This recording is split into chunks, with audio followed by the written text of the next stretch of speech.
Le deuxième grand titre de l'actualité, c'est bien sûr la situation au Mali. La France poursuit son offensive. 5e jour consécutif de bombardement et cette fois, c'est la ville de Diabali qui a été prise pour cible. On le sait, c'est là que se concentre la résistance des fondamentalistes islamistes. Nous avons aussi obtenu les premières images concernant la situation à Tombouctou. Dorothée Olyric. Tombouctou est déserte. Dans cette grande ville du nord, le temps semble s'être arrêté.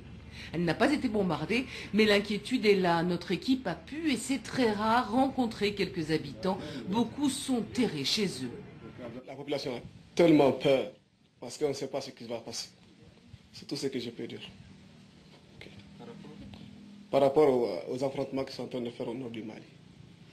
Plusieurs témoins affirment que les djihadistes ont fui Tombouctou. Mais pour le porte-parole du groupe islamiste Ansar Eddine, il ne s'agit que d'un retrait tactique. Notre caméraman filme au coin d'une rue cette manifestation assez inattendue. Ils sont plusieurs dizaines à protester contre la guerre, pour la plupart des proches des islamistes qui dénoncent l'intervention française. Nous sommes là pour protester contre la guerre, car la guerre n'est jamais la solution d'un conflit. La guerre n'apporte que des destructions. Aucune image des frappes n'a pour l'heure été donnée aux journalistes. Ces deux mirages sur le sol malien participent au raid, mais nous ne les verrons qu'au sol.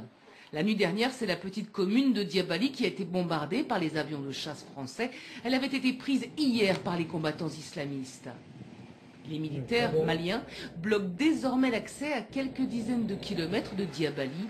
Il nous est donc impossible d'aller constater sur place les dégâts, mais plusieurs djihadistes auraient été tués. On vous le disait, dès hier, le dispositif français va être renforcé avec à terme un total de 2500 hommes engagés au Mali. Nous retrouvons tout de suite notre envoyé spécial Franck Genozo en direct de Bamako. Franck, bonjour. Après les contingents de l'armée de terre, ce sont les blindés qui arrivent sur place.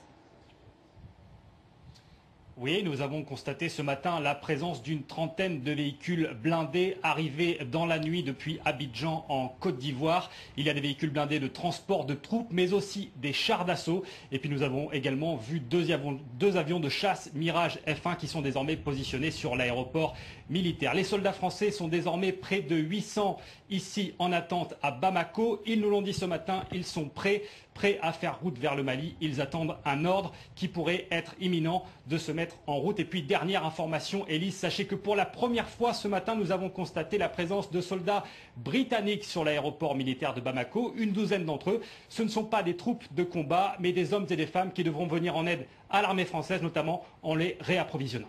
Franck Genozo en direct de Bamako. Merci à vous Franck. Au 5e jour de cette offensive, la visite de François Hollande aux Émirats Arabes Unis prend bien sûr un relief particulier. Le chef de l'État a d'ailleurs rendu visite aux militaires français qui se trouvent sur la base d'Abu Dhabi.